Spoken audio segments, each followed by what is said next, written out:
శ్రీ గణేశాయ నమః. శ్రీమాత్రే నమః. శివాయ గురవే నమః. శ్రీకృష్ణ పరబ్రహ్మణే నమః. శ్రీరామాయ నమః. శ్రీ గురుభ్యో నమః. సచ్చిదానంద రూపాయ విశ్వోత్పత్యాది హేతవే తాపత్రయ వినాశాయ శ్రీకృష్ణాయ వయం నమః. మోహనవాణి ఛానల్ ద్వారా ఈ వీడియోని వీక్షిస్తున్నటువంటి భక్తామ తల్లులకు తండ్రులకు ముందుగా నా యొక్క సాధువాదాలు. మహర్షులు మన మార్గదర్శకులు అనేటువంటి శీర్షికన శంఖ లిఖితుల యొక్క చరిత్రని నిన్న మనం ప్రారంభం చేశాం. నిన్న లిఖితుడు తన అన్న మామిడి తోటలో 2 పండ్లు అన్నయ్యకి చెప్పకుండా కోసుకొని తిన్నందుకు తగిన శిక్ష అనుభవించాడు. 2 చేతులు పోగొట్టుకున్నాడు. ఆ నదిలో స్నానం చేయగానే 2 చేతులు వచ్చాయి. అందుకనే బాహుదా నది అనే పేరు వచ్చిందని మనం చెప్పుకున్నాం. ఈ రోజున 2వ ఎపిసోడు, ఇది చివరి భాగం. దీనికి ఈ యొక్క మహర్షుల యొక్క చరిత్ర. ఈ శంఖ లిఖితులు మనకి ఒక స్మృతి గ్రంథాన్ని కూడా ఇచ్చారు. వాళ్ళిద్దరూ కూడా గొప్ప స్మృతికర్తలు అయ్యారు. సదాచార సంపన్నులు, ధర్మకర్తలు, ధర్మ జీవనాన్ని గడిపినటువంటి వాళ్ళు. వీళ్ళు రాసినటువంటి గ్రంథాలు లఘు శంఖ స్మృతి, శంఖ స్మృతి, లిఖిత స్మృతి, శంఖ లిఖిత స్మృతి అని 4 స్మృతి గ్రంథాలు వీళ్ళ పేరుతో ఉన్నాయి. శృతి అంటే వేదం, స్మృతి అంటే ధర్మశాస్త్రాన్ని చెప్పే గ్రంథాలు. ఈ లఘు శంఖ స్మృతి గ్రంథంలో ఇష్టాపూర్వక కర్మఫలం, గంగా నిమజ్జన, స్వర్గప్రాప్తి వర్ణనం, సపిండీకరణం, శ్రార్థాది కర్మలు మొదలైన వాటి గురించి వ్రాశారు. శంఖ స్మృతిలో బ్రాహ్మణులు చేయవలసినటువంటి కర్తవ్యాలు, కర్మలు, బ్రాహ్మణులకు ఉండే సంస్కారం, దాని వర్ణన, అలాగే బ్రహ్మచర్యము మొదలైనటువంటి చతురాశ్రమ వర్ణన, వివాహ సంస్కారం, పంచమహాయజ్ఞాలు, గృహస్థాశ్రమ ధర్మాలు, అతిథి యొక్క పూజా ధర్మాలు, వానప్రస్థ ధర్మాలు, సన్యాస ధర్మాలు, ప్రాణాయామ ధర్మాలు, ధారణ, ధ్యాన, యోగ నిరూపణము, సన్యాస ధర్మాలు, నిత్య నైమిత్తికాది స్నాన లక్షణ వర్ణనం, ఆచమన విధి, అఘమర్షణ స్నానం. అఘమర్షణం అంటే పాపాలు పోగొట్టుకోవటానికి ఒక పుణ్య నదిలో సంకల్పపూర్వకంగా చేసే స్నానాన్ని అఘమర్షణ స్నానం అంటారు. గాయత్రీ మంత్ర జప విధి, తర్పణ విధి, శ్రార్థాది సమస్త కర్మ వివరణం, జనన మరణ శౌచ వర్ణనం. అంటే పుట్టినప్పుడు, మరణించినప్పుడు మనకి అశౌచం వస్తుంది. ఆ అశౌచం గురించి ద్రవ్యశుద్ధి, పాత్రశుద్ధి, వివిధ వ్రత విధానాలు, అలాగే వారుణ, కృశ్చ, అతికృశ్చ, శాంతపనాది వ్రతాల యొక్క విధానం, ఇవన్నీ కూడా ఈ శంఖ స్మృతి గ్రంథంలో ఉన్నాయి. ఇక లిఖిత స్మృతి గ్రంథంలో షోడశ శ్రార్థ వర్ణనం, ఉదక ప్రదానం, అగ్నిస్థాపన, అపుత్రయోధిష్ట శ్రార్థ వర్ణనం, అంటే పుత్రుడు లేకపోతే ఎలాంటి శ్రాద్ధం పెట్టాలి, ఇవన్నీ చెప్పారు. అలాగే శుక్ల యజుర్వేద శాఖీయులైనటువంటి వాజసనేయులు శంఖలిఖిత ధర్మశాస్త్రాలని ప్రత్యేకమైన అభిమానంతో చూసుకుంటారు అని తంత్రవాచకం అనే గ్రంథంలో రాశారు. అలాగే యాజ్ఞవల్క్యుడు లిఖిత స్మృతిని అనేక చోట్ల ఉదహరించాడు. యాజ్ఞవల్క్య స్మృతి గ్రంథం కూడా ఉన్నది. అటువంటి మహాత్ముడు కూడా ఈ శంఖ లిఖితులు వ్రాసినటువంటి స్మృతి గ్రంథాలని ఉదహరించారు. అలాగే పరాశరుడు రాసినటువంటి ధర్మశాస్త్రంలో కూడా కృతయుగం, త్రేతాయుగం, ద్వాపరయుగం, కలియుగాలలో వరుసగా మనువంశం, గౌతమ వంశం, శంఖ లిఖిత పరాశర స్మృతులే ధర్మానికి ప్రమాణాలుగా చెప్పారు. మనుధర్మశాస్త్రం, గౌతముడి యొక్క స్మృతి, శంఖలిఖితుల యొక్క ధర్మశాస్త్రం, పరాశరుడు వ్రాసినటువంటి స్మృతి ధర్మానికి మూలం, ప్రమాణమని చెప్పారు. అంటే కలియుగంలో పరాశర స్మృతి, ద్వాపర యుగంలో శంఖలిఖిత స్మృతి అని పరాశరుడి యొక్క ఉద్దేశం. ఈ శంఖలిఖితులు ఉన్న ప్రదేశంలోనే ప్రవహిస్తూ ఉన్నటువంటి ఈ బాహుదా నది ఉత్తర భారతదేశంలో ఉంది.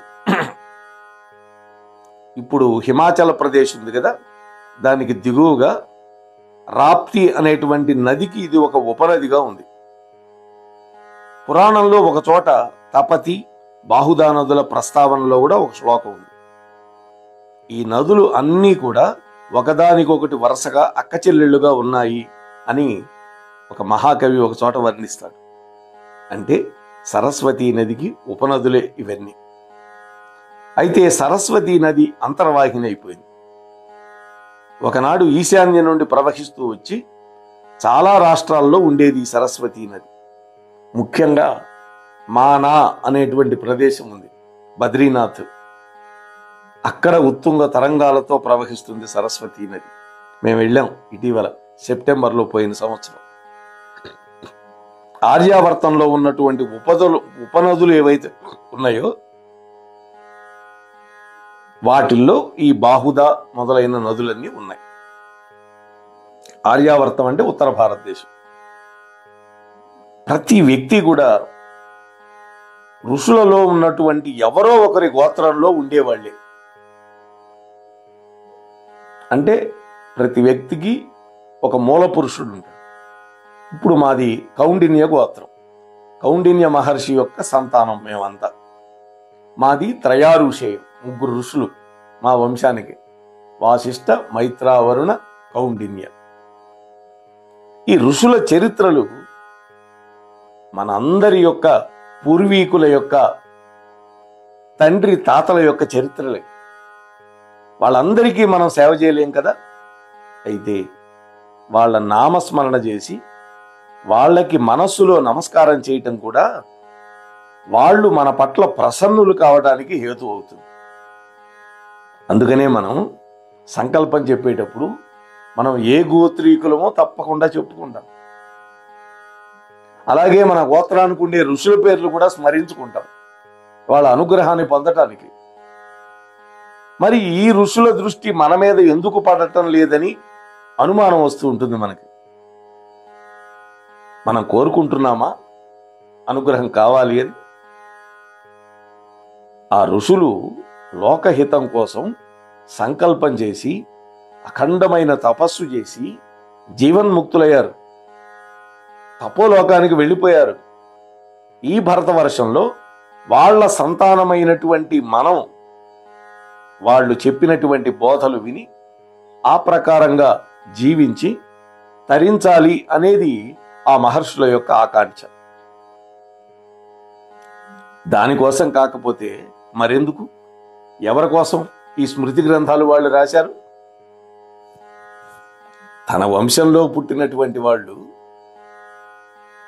ఆచరించి ఉత్తమ గతులు పొందాలి అనే ఆలోచనతోటే వాళ్ళు స్మృతి గ్రంథాలు వెలయించారు. అంటే మన కోసం. ఆ స్మృతులు ఉన్నాయో లేవో తెలియనటువంటి స్థితిలో మనం ఈరోజు ఉన్నాం. ఆ మహర్షులు మనల్ని ఎలా జీవించమని శాసనం చేశారో వాటిని మరిచిపోయి అప్పుడప్పుడు వాళ్ళ పేర్లు మాత్రం తలుచుకుంటున్నాం. ఆ ఋషుల యొక్క సంప్రదాయాన్ని మరిచిపోవడం అంటే ఏమిటి? స్మృతిని విస్మరిస్తే సాక్షాత్తు విష్ణుదేవుణ్ణి మనం విస్మరించినట్టే.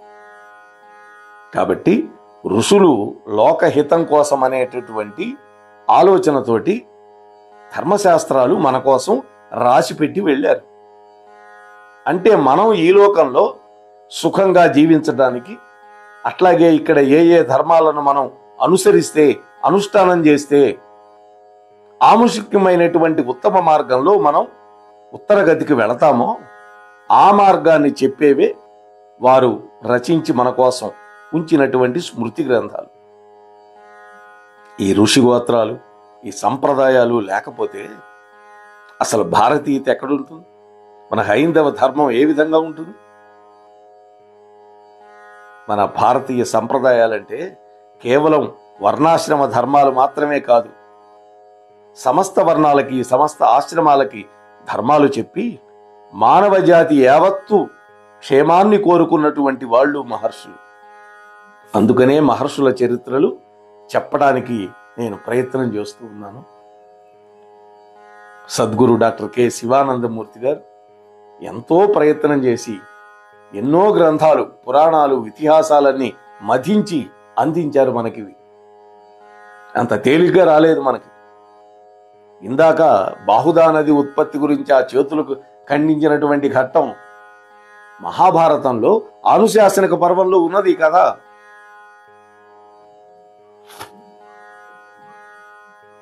కాబట్టి అటువంటి వారి స్మృతిని కనుక మనం విస్మరించామా వాళ్ళ యొక్క అనుగ్రహం మనకి ఏ విధంగా కలుగుతుంది? ఈ రోజున మనం కొత్త రకమైనటువంటి విజ్ఞానం నేర్చుకుంటున్నాం. సుఖంగానే బతుకుతూ ఉండొచ్చు. ఈ దిక్కుమాలినటువంటి గ్యాడ్జెట్స్, ఈ ఏసీ మిషన్లు, వీటన్నిటి వల్ల. అయితే లౌకికమైనటువంటి దృష్టితో చూస్తే ప్రతివాడు అనుకుంటాడు, నాకేం లోటండి, సైన్సు, టెక్నాలజీ, డబ్బు, సుఖం, వాహనాలు ఎన్నో సంపాదించాను అనొచ్చు. ఇవేమీ మహర్షులకు విరుద్ధం కాదు. అయితే నువ్వు ఇవన్నీ సంపాదించుకున్నావని మహర్షులేం దుఃఖపడరు. ఇవి అధర్మమని వాళ్ళ ఉద్దేశం కానే కాదు. అయితే జీవన విధానంలో అతిథి అభ్యాగతుల విషయంలో ఒక సత్యం, శౌచం, ధర్మం, దేవతల యొక్క అనుగ్రహం కోసం పూజలు చేయటం, వ్రతాలు చేయటం, నోములు నోచటం, దేశం పట్ల భక్తి, జాతి పట్ల అనురక్తి, ప్రజల పట్ల ప్రసన్నత, ఇతరుల యందు దయ, కష్టపడే వాళ్ళ యందు సానుభూతి, కష్టాల్లో ఉన్న వాళ్ళ పట్ల సానుభూతి, ఇలాంటి మానవ ధర్మాలు ఎన్నో ఉన్నాయి. ఇవి విస్మరించడమే ధర్మపతనం అవుతుంది. అది ఋషులకు ఇష్టం ఉండదు. నువ్వు సుఖం అనుభవిస్తే వాళ్ళకేం బాధలేదు. సరే, పాపమే వృత్తి పెట్టుకున్నటువంటి వాళ్ళు వాళ్ళ విషయం వదిలేస్తే, మనం పాపం చేయకపోయినప్పటికీ ధర్మాచరణం అనేటటువంటిది ఆ ఋషులు ఏది ఆచరించి మనకి మార్గదర్శనం చేశారో ఆ పనులు మనం చెయ్యకపోవటం వల్ల ఆ ఋషులు మన యొక్క స్మృతి పథంలో నుంచి వెళ్ళిపోతున్నారు క్రమక్రమంగా. ఇక్కడే వచ్చింది చిక్కంతా.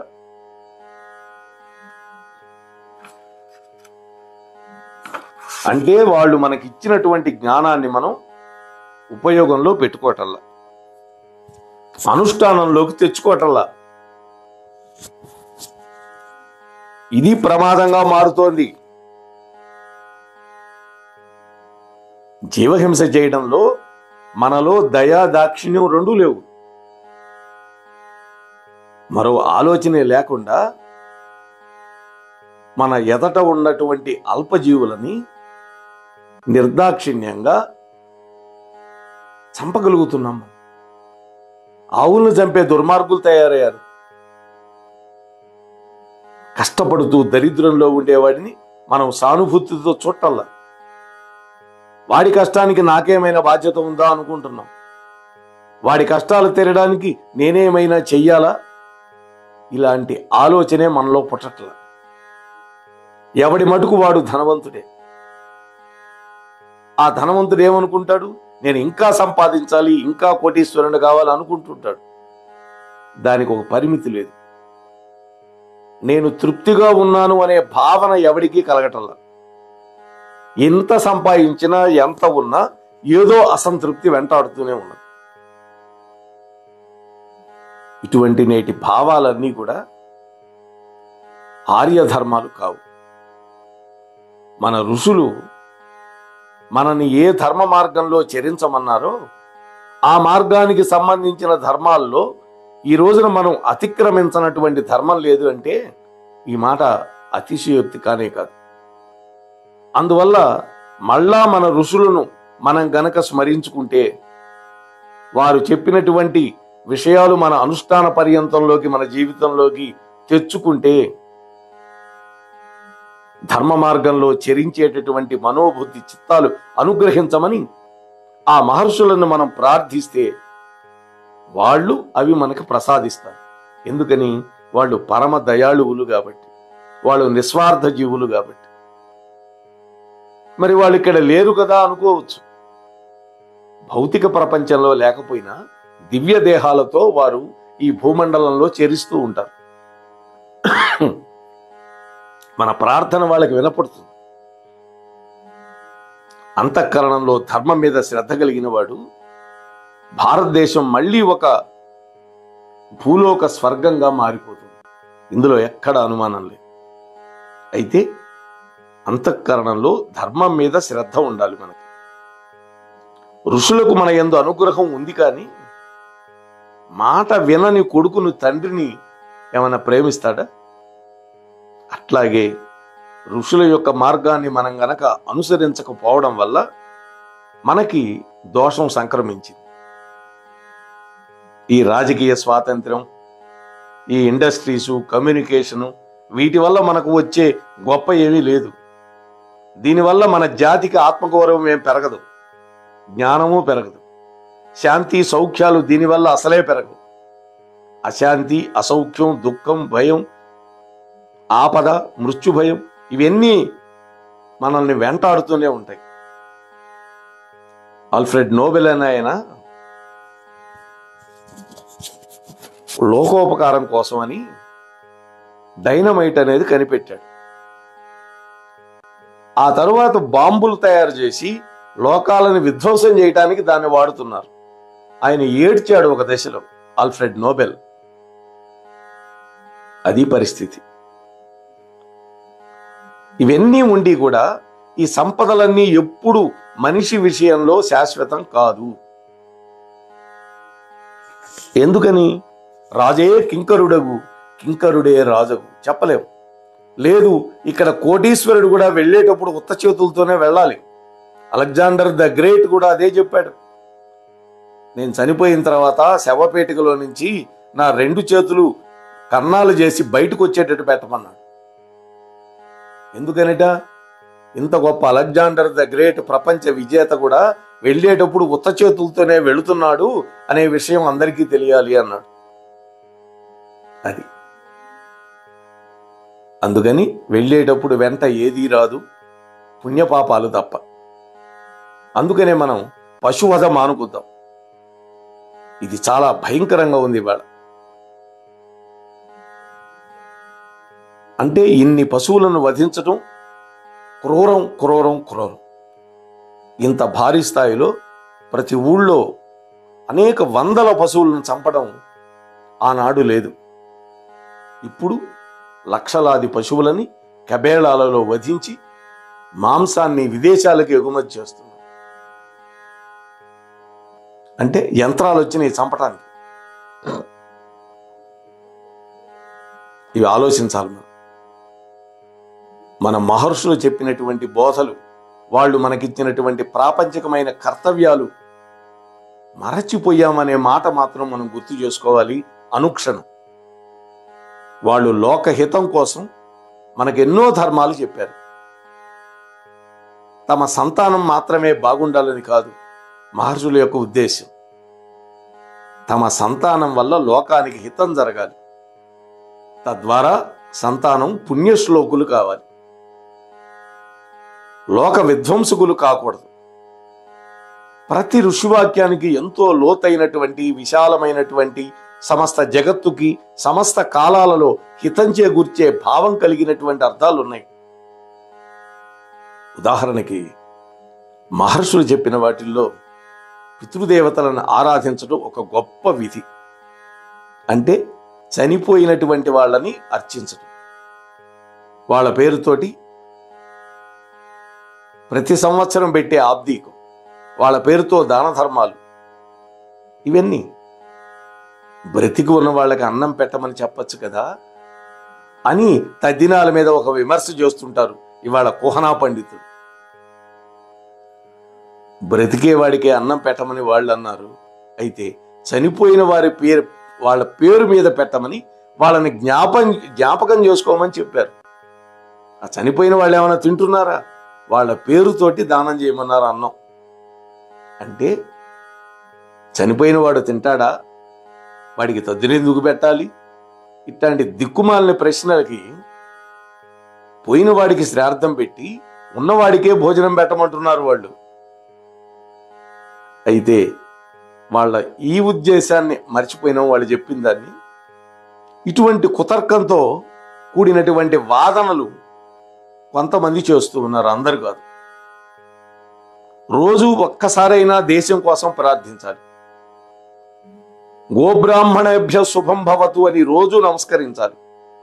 అంటే గోవు నుంచి సమస్త పశువులు, బ్రాహ్మణుల నుంచి సమస్త మానవులు అని అర్థం ఇక్కడ. అంతేగాని గోవులు బ్రాహ్మణులు మాత్రమే బాగుండాలి, మిగతా వాళ్ళు బాగుండక్కర్లేదు అని అర్థం కాదు. గోవుల నుంచి 5 రకాల పదార్థాలు వస్తాయి, పంచగవ్యాలు. వాటి వల్ల యజ్ఞయాగాదులు జరుగుతాయి. ఆ యజ్ఞయాగాదుల్లో మంత్రం చెప్పేవాడు బ్రాహ్మణుడు. అందుకని గోవులు బ్రాహ్మణులు బాగుంటే ఈ చేసినటువంటి యజ్ఞయాగాదుల యొక్క హోమధూమం వల్ల మేఘాలు తయారై వర్షం కురిసి సమస్త ప్రాణికి అన్నం దొరుకుతుంది. అందుకని కాబట్టి గోవులు బ్రాహ్మణులు బాగుంటే అందరూ బాగుంటారు. అందులో ఇమిడి ఉంది అర్థం, అది వివరించి చెప్పాలి మనం. గోవులతో మొదలుపెట్టి క్రిమి కీటకాదుల వరకు ఒకరికొకరు హాని చేయకుండా ఎవడి బతుకు వాళ్ళు బతుకుతూ శాంతితో ఉందురుగాక అని శాంతి మంత్రం చెబుతోంది. విద్యావంతులు అవిద్యావంతులు, ధనవంతులు దరిద్రులు అందరూ సుఖంగా ఉందురుగాక. ప్రతిరోజు మనం సంధ్యావందనంలో చెప్పవలసినటువంటి మాటలు అందరూ సుఖపడాలి అని బ్రాహ్మణుడు ముమ్మాటు అంటాడు. లోకా సమస్తా సుఖినో భవంతు, ఓం శాంతి శాంతి శాంతి అంటారు కదా. ఇది కదా మన భారతీయ సనాతనమైనటువంటి ధర్మం. అటువంటి ధర్మంలో పుట్టాం మనం. అందుకని మనం మహర్షుల చరిత్రలని చక్కగా శ్రవణం చేద్దాం. ఆ మహర్షులు మనకు అందించినటువంటి వాంగ్మయాన్ని అనుసంధానం చేసుకొని మన జీవితాలని సుసంపన్నం చేసుకుందాం అని మరొక్కసారి మీతో వినమ్రపూర్వకంగా మనవి చేసుకుంటూ ముగిస్తున్నాను. స్వస్తి. మోహన్వాణి తెలుగు పోడ్కాస్ట్ వింటున్న శ్రోతలందరికీ హృదయపూర్వక ధన్యవాదాలు. వినండి, వినిపించండి, వింటూనే ఉండండి మోహన్వాణి తెలుగు పోడ్కాస్ట్. మీరు వింటున్నారు మోహన్వాణి. మా కార్యక్రమాలు మీకు నచ్చితే ఇప్పటివరకు మా ఛానల్కి సబ్స్క్రైబ్ చేసుకోకపోతే వెంటనే ఈ క్షణమే సబ్స్క్రైబ్ చేసుకుని ఆ పక్కనుండే బెల్ బటన్ని మ్రోగించి అందరికీ షేర్ చేసి మీ విలువైన కామెంట్ను కూడా చేసి మమ్మల్ని ప్రోత్సహిస్తారని కోరుతున్నాను.